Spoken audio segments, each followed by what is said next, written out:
What's one tool that you use today that you think either will be improved or will go away in 2024? I think I like wearables. I think we're going to see a lot of progress in that regard. I don't have a watch on to show you. That ruins that prop. But I think they're going to become increasingly sophisticated to the point where perhaps these things begin to fade out sooner or later. I'm not sure how I'm going to take a picture from my watch, or my wearables, but I think it's got the intelligence to do almost everything. Well, the new Facebook Ray-Bans have the cameras in them that you can take pictures, and they look pretty good. That whole thing is a little creepy. Our VP of Ops has those glasses, and he can like take pictures and videos off of his glasses, and I was like, I don't know if I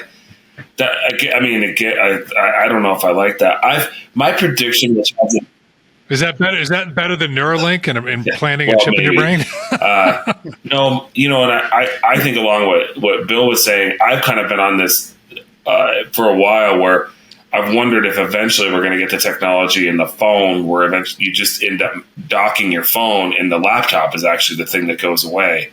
And then so on your work trip, you don't carry your laptop, you just bring your phone, and your phone's got, your access to your, whatever cloud product you're using, all the SaaS applications that you're using can all be accessed through the web. So you're just docking a phone, and you go that, you go that route. And I know the keyboard's a little tricky, but I think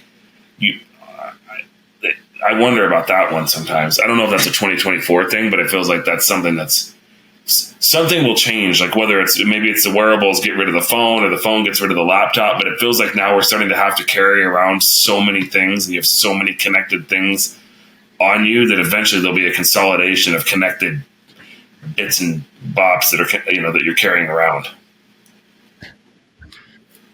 And combine the phone with Nick's glasses with some augmented reality. And now you've got a pretty powerful tool there. I like that. And you add beer to that, it's going to be crazy. Beer is augmented reality to me.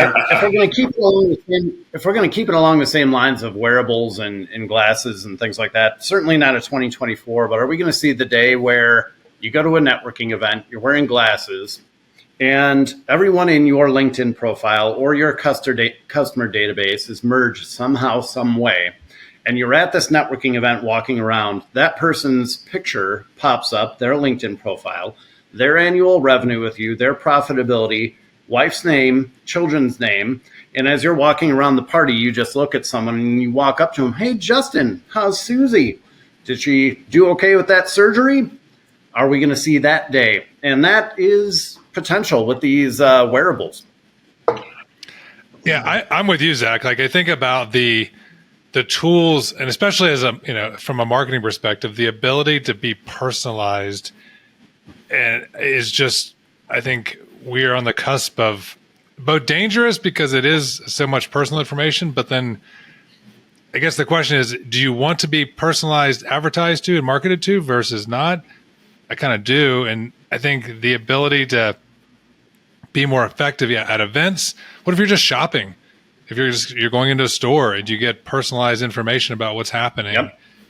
I think that all of that to the point where I don't know if this is a prediction, but I think email doesn't go away, but I think the ability to be so much more personalized in communication will be, over the next 2 to 3 years, will be huge, because I think we'll save time and the ability to stop spamming and focus more on very, very direct, personalized communication will be amplified tenfold. That's one of my predictions. I think the other thing that it's not a tool, but just along those lines, I think the privacy concerns and just the overall, like maybe utter and complete loss of privacy is going to be a really interesting. When you think about certain cities like London where the CCTV is so extensive, and you think about, because like Vegas, like with casinos, right? They're tracking everything they're doing inside of that casino, and they're going to market to you and just kind of cater your experience based on tracking your movements and everything you're doing in that casino. But now certain cities have the technology and they don't use it for that yet, But the technology is there, the cameras are there, the IoT technology is there, the fiber is in the ground to connect all this stuff, the wireless, that you start to say, like, when is the expectation that I have any privacy at all start to go away? And I think that, like, with the whole personalization of everything, I think that also is a positive. With a lot of this conversation, is a positive, but then there's also maybe it's a negative, or it's just a perceived negative that we will have to work through.